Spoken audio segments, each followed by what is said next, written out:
All right, guys, very good to have our first social studies department in service. Great to have you guys here today, and wanted to cover with you guys as we begin the school year, the 2017-2018 school year. We are going to discuss teaching the historical thinking skills. We're going to go over what the main historical thinking skills are as put out by the College Board. All three of us teach some type of College Board social studies course. Daniel teaching AP Psych. Eric back there teaching AP European History, and then myself teaching AP US History and AP World History. But this is going to also be very helpful for you, Daniel, with AP US. So, I mean, with regular US history. I know that's something that you're going to be teaching. And this, I mean, the greatest thing about this is going to help us find ways to make teaching history more than just memorizing facts and just rote memorization. It makes it, okay, great that they can memorize facts. Let's teach them ways they can use the facts. So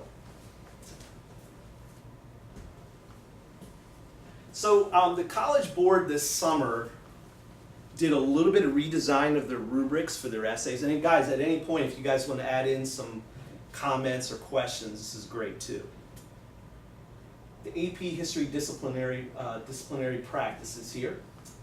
And they actually put out here, which they're going to be using for their AP World History, AP US History, and AP European History.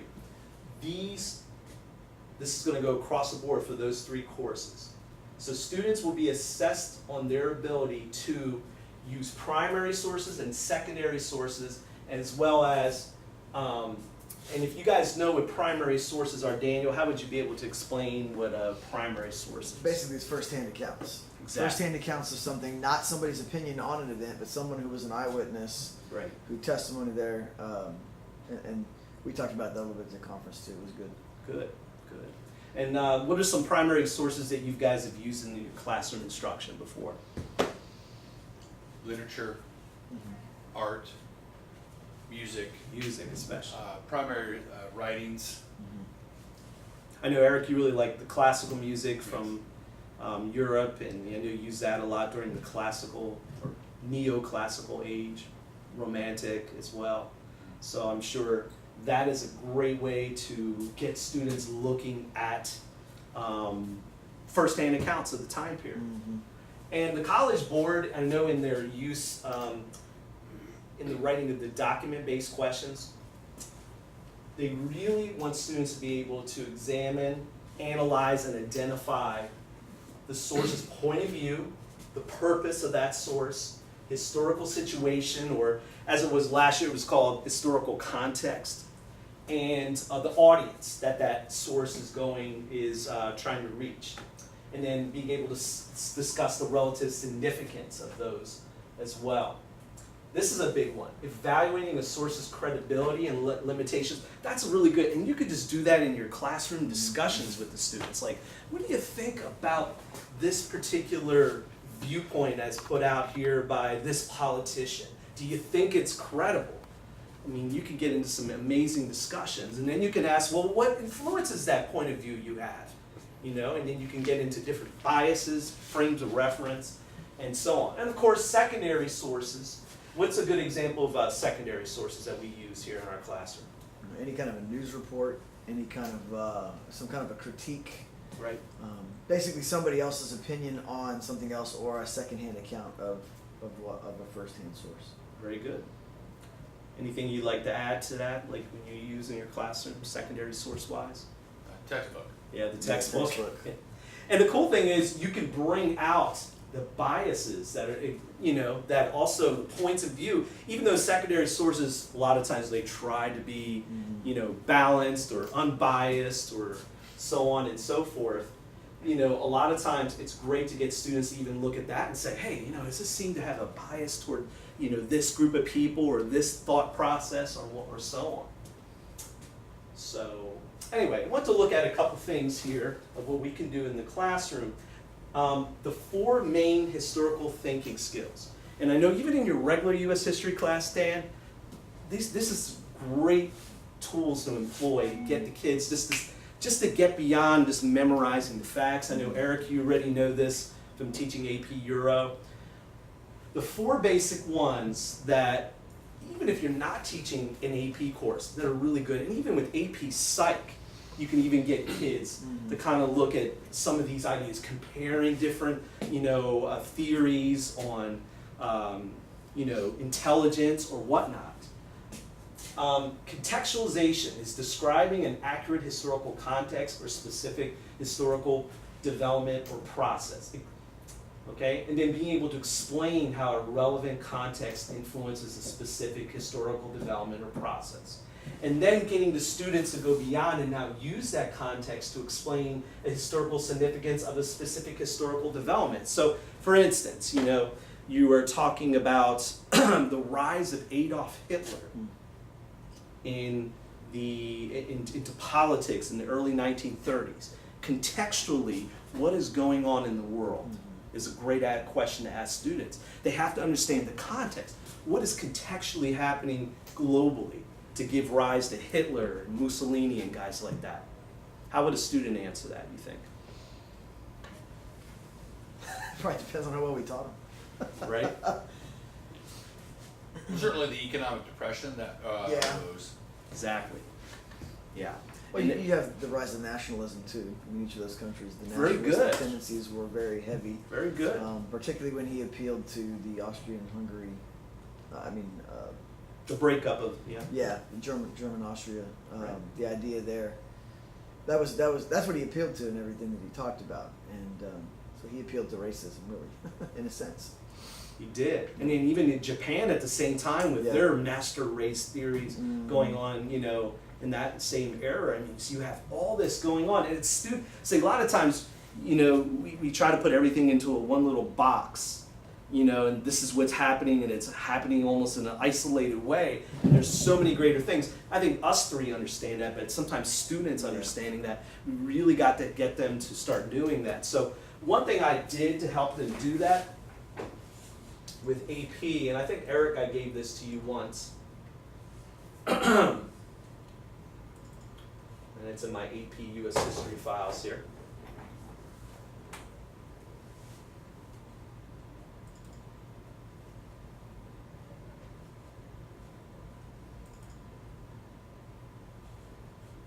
Let's see if I can find it here.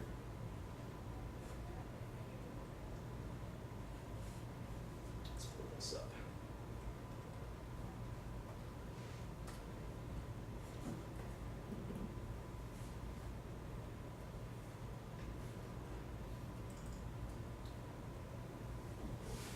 And this is one thing I was really helping students last year when the AP essays, they had to actually write the context of the question being asked. And they also had to synthesize it saying, in what similar ways or what similar trend was going on in another time period or a previous time period. And so what I had students do, we came up with a huge list, and this was in AP World History, of various different events. And what they had to do was the students had to tell me, what's the context of this event, what's happening, what's the larger event. So for instance, this is also right out of the Bible, right? Yeah. The Jewish exile to Babylon and then returned 70 years later. They had to understand contextually Xerxes and Darius. The Persian Empire was ruling the Middle East. Nebuchadnezzar was rising up. You can't just say, okay, that's just the event, but they have to understand the context, to understand the greater themes. And of course, synthesis is something that I'm going to be teaching in a little bit different way this year in AP. They've kind of put that under a category called for complex understanding. You and I will talk about that later, but Alexander the Great, understanding his rise contextually with the spread of Hellenism or the spread of Greek culture, which syncretizes with local conquered cultures. That was happening all over, and so these are great ways to get kids to think. And I think I have one more here that students helped me, by the way, last year when we were reviewing for the exam. We did this together and actually completed a lot of these. So here we go. Columbus sails west looking for a route to the East Indies in 1492, which begins the Columbian Exchange. Contextually, what's happening? We have the funding from King Ferdinand and Queen Izzy. You have the Renaissance going on in Europe, which is just spreading this this need to know more about the world and be more inquisitive. And then, of course, at that same time, which allows Spain to unite and then begin to spread, is right before this, you have the Muslims being driven out from the land. So now Spain focuses on, exploration. This is according to the Spanish Inquisition. So you got all these things happening. So it's really important for help students understand that. So that's contextualization. Some of these other ones I think are a little more easier to do. You may have done these already. I know, Eric, you've done it already with a lot of your classes there with comparisons, similarities, and differences. And what I'm going to do here in a second, I'm going to show you guys some questions that have been put together to help students practice these. Causation, in other words, cause and effect. We probably can remember in high school our teachers just asking, what's the cause of this event? What's the effect? And then finally, something called continuity and change over time, where essentially students are being able, all right, let's see this one event or this rise of this one empire. How during the course of this empire did things change in the empire, but how did things stay the same from a previous empire? These are ways to get kids to use the information that they're learning.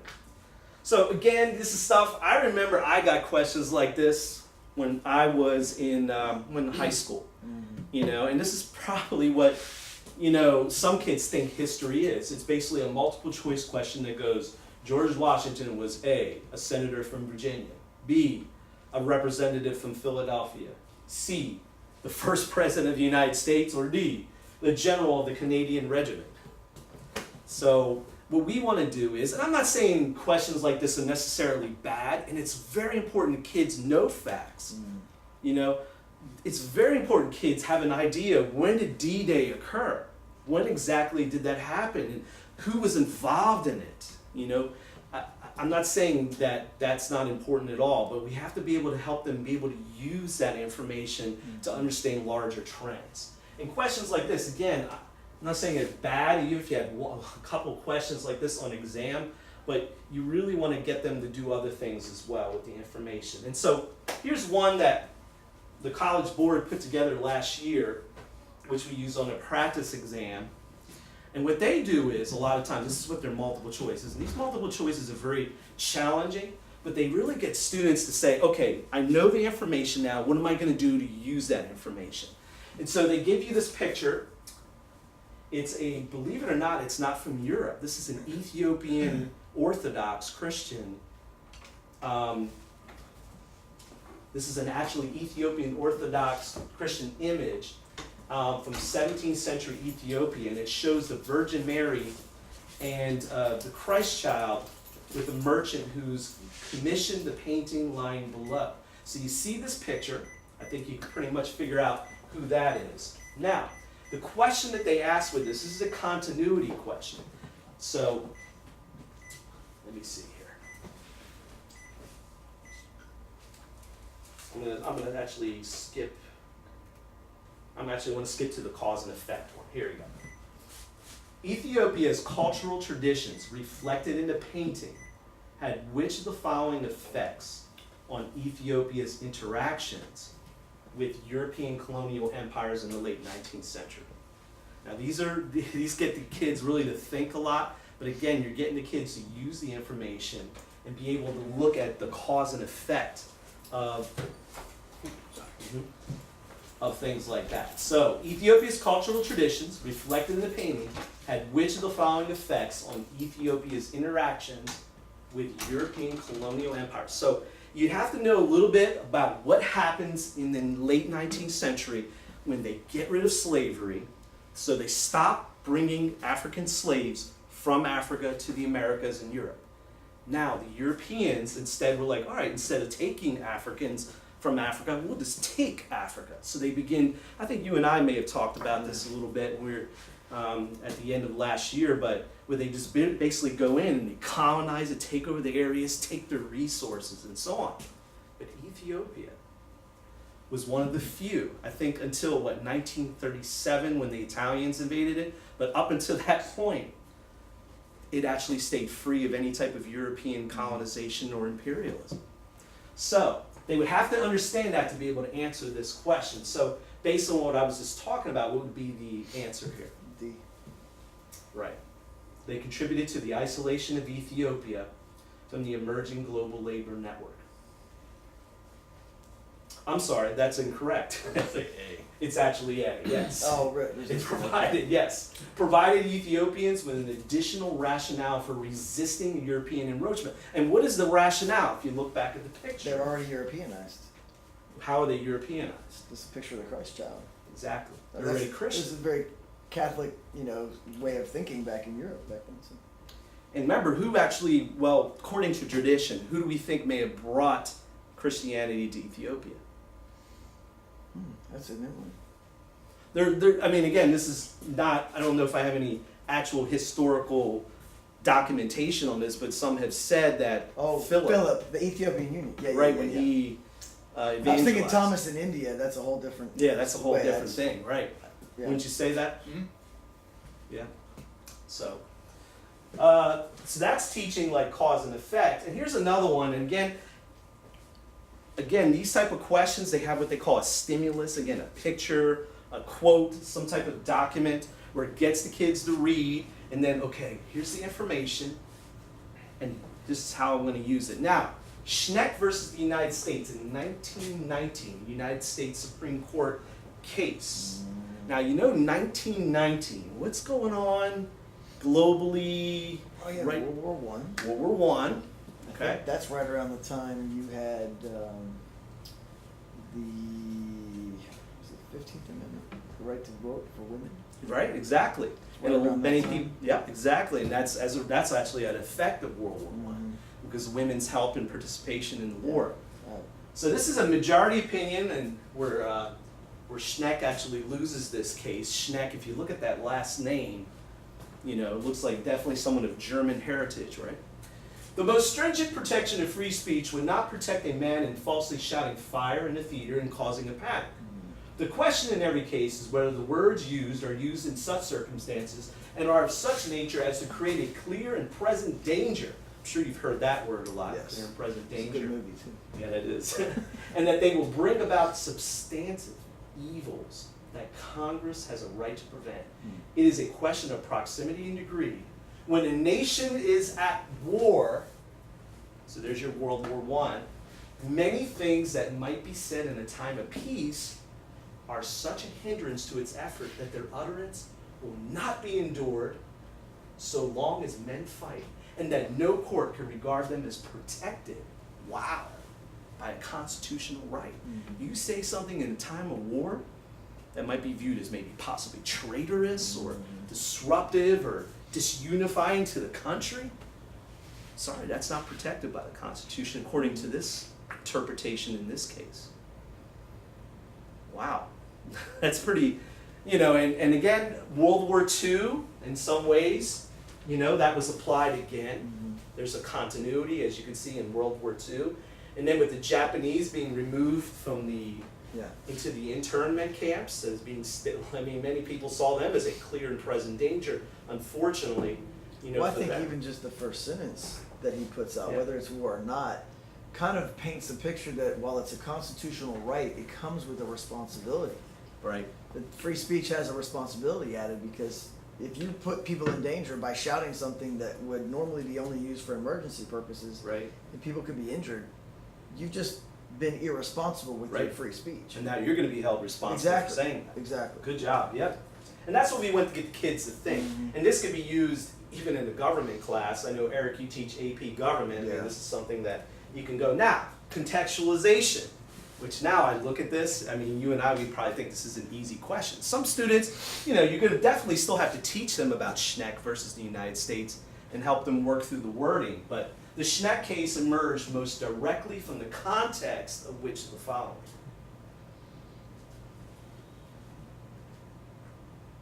So it could be a harder question too. It depends on, what students understand the wording of which of these questions here.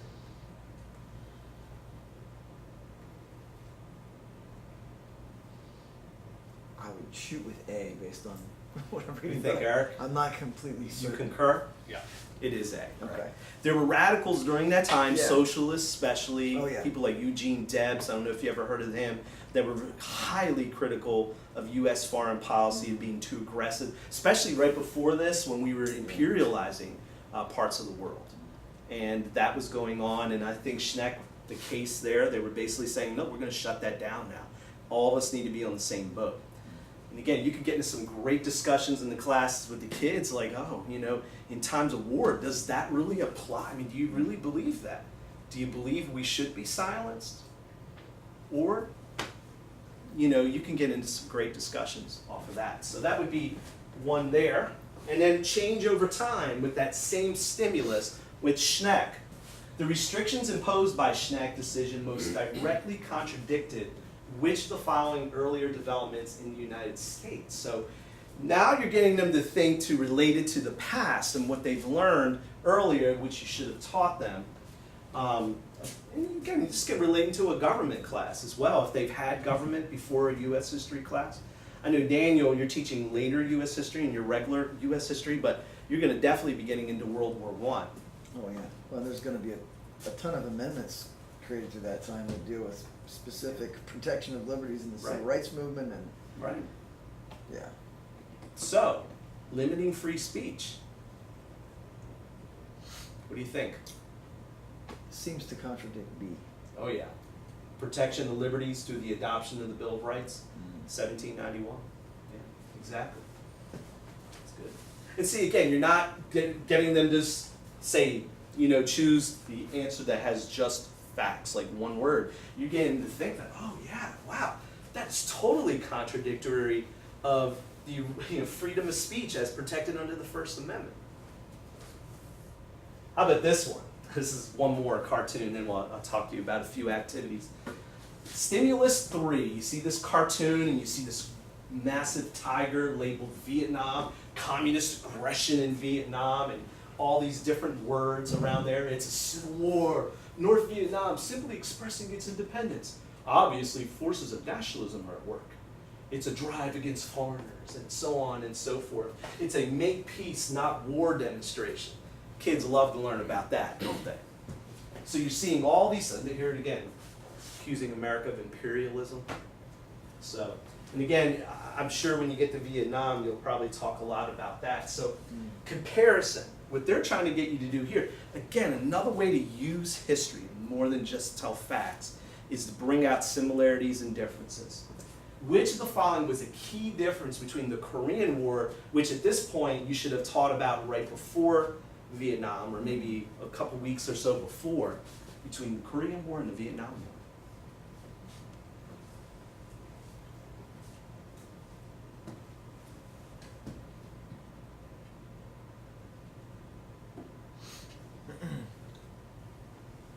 See, yeah. Totally. Yeah, Americans, most Americans, again, we're just a few years after World War II, where most Americans were totally on board with Korea. They thought it was a just conflict, and that the encroachment of communism into the Korean Peninsula was a big threat. Not to only Korea, many Americans saw it as a threat to Japan eventually, too. That the early stages of what they called the domino theory, if one country falls to communism, they're all going to fall. Yeah. So, definitely. Well, I think even too, you have in the initial public outcry with Vietnam was actually positive, and then they started being lied to Right. by McNamara, and then Johnson, Right. and then you have the whole culture shift That's of right. Rebel against authority, and they're not telling us the truth. And, Right. Yeah. Different generation by the Totally. time Vietnam Yeah, came definitely. around, right? Yeah. Whereas some of the people who had fought World War II were even still fighting in Korea. Or the ones just a little younger that had stayed home and wanted to go in World War II got to go in Korea. So my grandfather, he served in both conflicts. So In Korea and Vietnam. Korea and World War II. Oh, okay. Yeah. So he, after Korea was over, he got out. So how about some ideas here? Again, I'm not going to spend too much time here, and I've emailed these to you guys. Has all the instructions in there for you guys, and just hopefully you can use it. You can change it around how you want.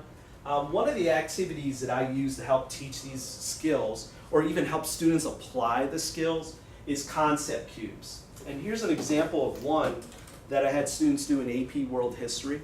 And what I did is for a particular period of our unit, it's called Period 3, which covers like from 600 AD or 600 CE all the way to year 1450. There's so many different empires and societies they have to know. One of the ways I had students learn this was I had each group create a concept cube for each of the different empires or societies. So this one's for the Byzantine. And what they had to do is, in creation of this cube, which I gave you guys instructions on how to do that, it even has like a graph on how to have students fold these together too. It helps them understand the different elements, like the political parts of the Byzantine Empire, the technological, the social, religious aspects. And you could even play a game with them afterwards. You could pretend this is like you're rolling a dice. And you can have one student, when you're getting ready to ask a question, you can play like a little Jeopardy with it. And you're like, okay, what's the next question you're going to be? To roll the dice? Oh, it's religion. And then you have to have the group answer, give me one religious aspect of the Byzantine Empire. Mm-hmm. So it's a good thing to do with kids. It takes about 2 periods, 2 of our 45, 46-minute periods for them to do, and then maybe another period to maybe play the game with it or so on and so forth. But again, you're teaching in causes and effects in it. You can get into contextualization, what is happening at the same time as these political developments are happening in the Byzantine Empire. There's also religious developments. So, and when they're doing many different societies, you can help them understand contextually. So this is happening in the Byzantine Empire, what's also happening on the other side of the globe in China. So it helps them be able to help structure and put together things. And again, comparison. You guys all heard of Gardner's multiple intelligences, right? Here you go. You're hitting bodily kinesthetic. Those kids that are tactile learners that love to, put things together, their art, right there. You could have, especially you're having them work together in a group, you're hitting their interpersonal skills there. Yeah, well, the one kid that's the best artist doing that. The verbal linguistic kids that like maybe get up and present it or help type up the information. And then your visual spatial kids who are very graphic, they're very visual learners. That helps them as well. Another activity is the meeting of the minds one. This one I really love. In a big class, if you can get enough information out there on different historical figures, you can have a lot of fun.